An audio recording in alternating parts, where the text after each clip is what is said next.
Olá, saudações cristãs, eu sou o professor Rony Coser, eu quero dar aqui as boas-vindas a você que chega aqui no nosso canal Repensando o Meu Cristianismo. Quero agradecer a você por tomar o tempo para assistir mais um dos nossos vídeos que chega aqui. A você que está chegando no canal pela primeira vez, eu quero convidá-lo a que se inscreva em nosso canal, a que você também ative o sininho lá para você receber as nossas notificações. Você que talvez já é inscrito, mas não ativou o sininho, não deixe de ativar, porque todo novo vídeo que nós postamos aqui, você será notificado, você será informado e vai poder assim acompanhar o nosso trabalho. Eu estou dando continuidade aqui no canal a duas séries. A primeira série é sobre pentecostalismo clássico, e nós já gravamos lá alguns vídeos, inclusive. Eu estou também montando uma playlist aqui no canal para que você possa ter aí uma visão panorâmica de todos os vídeos. E estou dando continuidade também a esta série aqui, onde eu estou respondendo a perguntas de alunos e de internautas também que acompanham o nosso trabalho e que têm me enviado essas perguntas através dos espaços que nós usamos na internet. Nós temos a página Repensando o Meu Cristianismo no Facebook, nós temos também o site Teologia e Discernimento, e nós temos também o blog Fundamentos Inabaláveis. Eu estou deixando aqui embaixo na descrição o link de todos eles para que você possa conhecer o nosso trabalho. E o blog, deixa eu só fazer uma observação rápida aqui, o blog Fundamentos Inabaláveis, ele inclusive foi a minha primeira atividade na internet, lá começando lá no ano de 2011, lá pelos idos de 2011, né? E tem sido uma experiência muito interessante poder compartilhar com vocês aqui conteúdo cristão, e nós buscamos compartilhar um conteúdo de qualidade. Eu quero aqui neste vídeo responder a uma pergunta da Lohane Costa.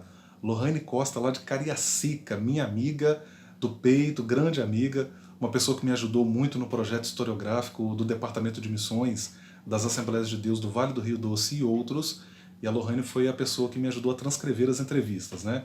A Lohane me envia uma pergunta aqui através do canal, muito interessante, que é a pergunta de muita gente sobre essa questão atrelada ao batismo com o Espírito Santo. Ela pergunta se as línguas estranhas são a evidência do batismo com o Espírito Santo.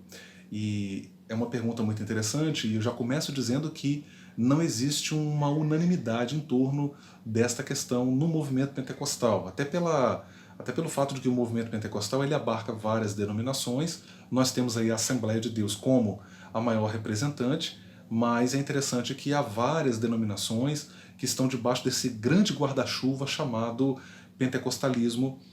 E por que não dizer pentecostalismo brasileiro? É claro que o pentecostalismo ele é um fenômeno mundial. Na África, por exemplo, está crescendo muito, mas mesmo a nível de Brasil a gente tem uma variedade muito grande.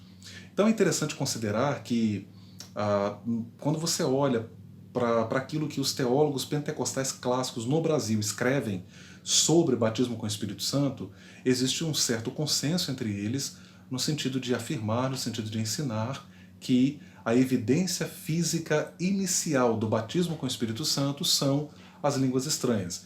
Então, ou seja, falando de modo bem claro, eu identifico que o crente foi batizado com o Espírito Santo quando ele fala em línguas estranhas.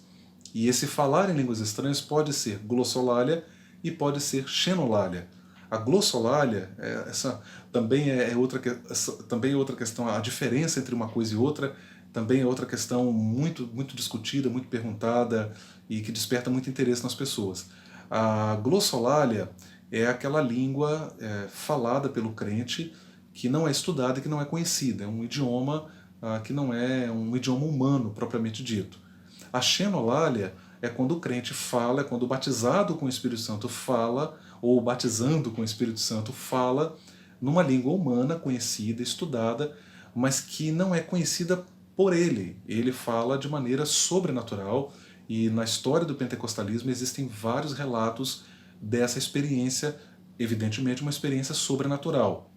No começo, inclusive, do movimento pentecostal, tal como nós temos agora, como um movimento que tem, vamos dizer assim, como um marco, né?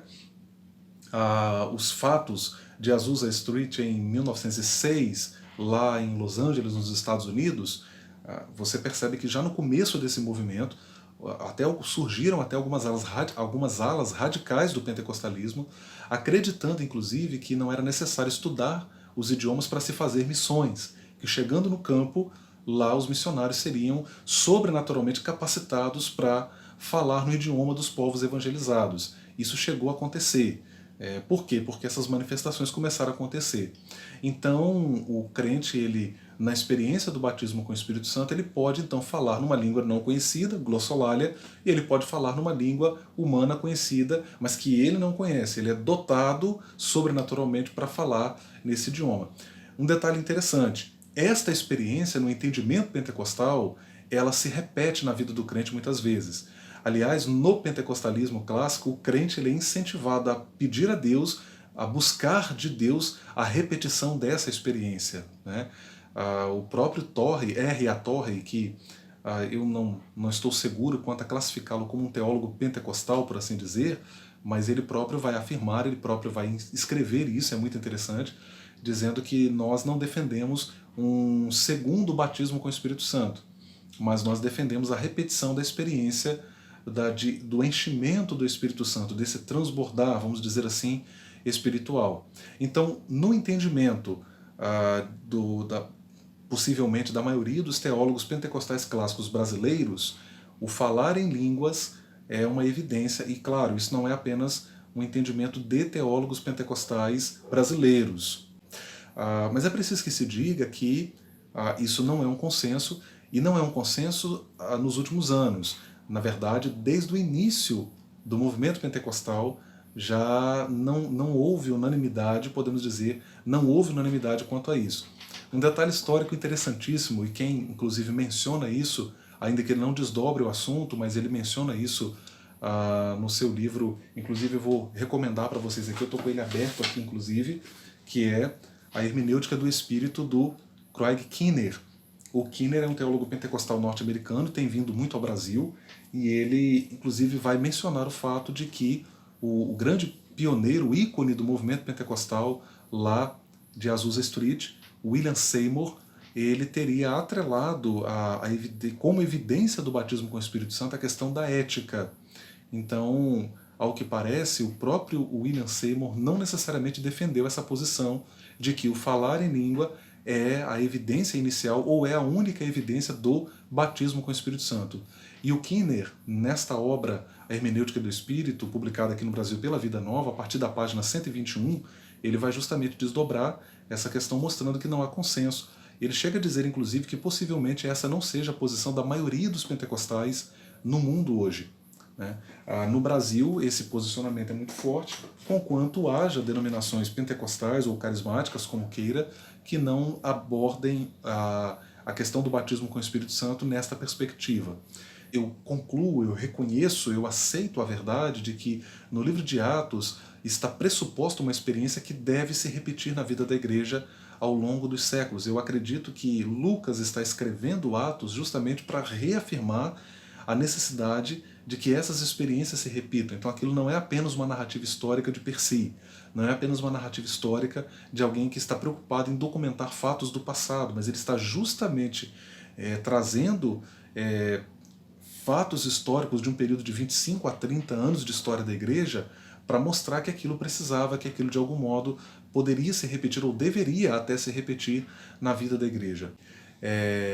Eu preciso aqui chamar a sua atenção para um fato interessante. O Keener, ele chega a dizer inclusive que essa ideia das línguas estranhas como evidência do batismo com o Espírito Santo talvez hoje não seja a ideia predominante entre a maioria dos pentecostais a nível mundial. Ele chega a afirmar isso neste livro, A Hermenêutica do Espírito. E um detalhe histórico também muito curioso, veja, não há um consenso a respeito dessa questão no pentecostalismo. O Keener, ele vai chegar a dizer, inclusive, que, e aqui é um fato histórico muito curioso, nós sabemos que o William Seymour, ele era descendente de escravos, ele é considerado talvez o principal pioneiro, ou um dos principais pioneiros do movimento pentecostal em Azusa Street, que liderou inclusive a igreja ali durante um período, embora um período pequeno, mas ele esteve à frente da igreja ali. E uma coisa curiosa sobre o William Seymour é que provavelmente ele não defendia essa ideia de que falar em línguas estranhas era a evidência inicial do batismo com o Espírito Santo ou a única evidência. O Keener, na obra Hermenêutica do Espírito, nesta obra Hermenêutica do Espírito, ele, a partir da página 121, um livro que é publicado aqui no Brasil pela Vida Nova, E ele chega a dizer, inclusive, que ele vai, a partir da página 121, desdobrar esse assunto e dizendo, comentando que o William Seymour teria associado a questão da ética como evidência do batismo com o Espírito Santo, a postura ética do cristão a partir dessa experiência. Falando de outro modo, é como se a experiência do batismo com o Espírito Santo mudasse radicalmente o comportamento ético, a conduta ética do cristão. De fato, o movimento pentecostal sempre deu muita ênfase à santificação pessoal, à vida de santificação. Então isso realmente faz muito sentido quando a gente considera o arcabouço histórico que envolve o pentecostalismo e, de certo modo também, o movimento pentecostal, ele mantém certa relação com o Holiness Movement, o movimento da santidade que ganha notoriedade nos Estados Unidos a partir da década de 1860. Então veja que interessante, você não tem um consenso a respeito dessa questão e, particularmente, eu sei que sempre fazem essa pergunta, professor, qual é a sua posição pessoal? Particularmente, eu, conquanto reconheço a legitimidade dos argumentos que são apresentados em favor dessa posição, eu hoje não me vejo ainda definido quanto a isto.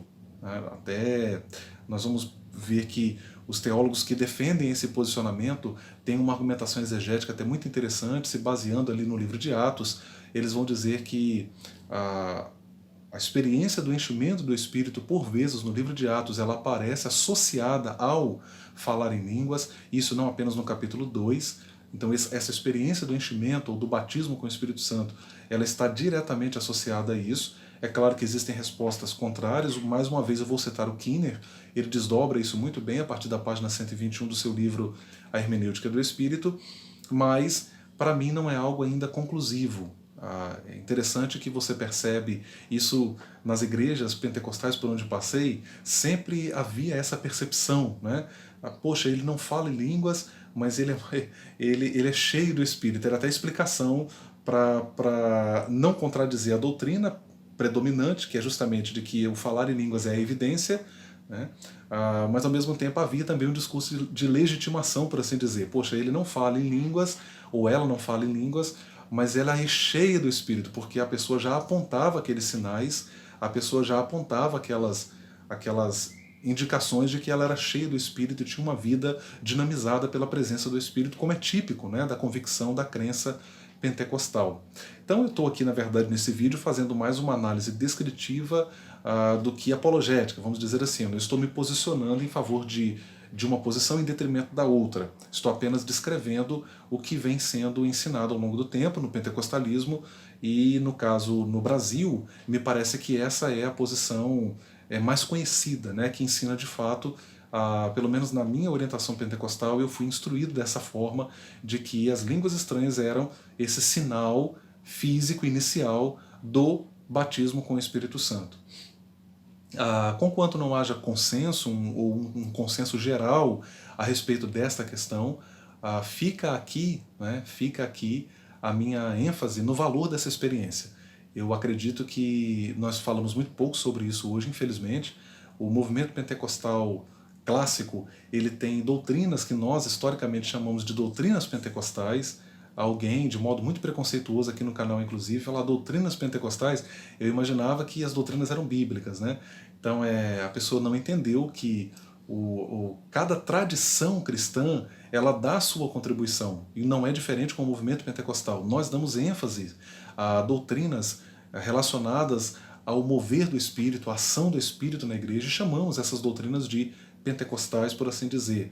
Mas isso não tem qualquer pretensão no sentido de privatizar uma verdade ou tornar o Espírito Santo exclusivo do movimento pentecostal. Longe disso. Nós, na verdade, estamos falando de ênfases diferentes. Então, assim, por exemplo, como a igreja presbiteriana ela dá uma ênfase na teologia calvinista, na teologia reformada, nós damos uma ênfase naquilo que nós entendemos ser uma teologia pentecostal. E, portanto, como escreviam os teólogos pentecostais há 20, 30, 50 anos atrás, eu quero aqui lançar mão dessa tradição muito bela, que é justamente no sentido de incentivar a que essa experiência seja buscada.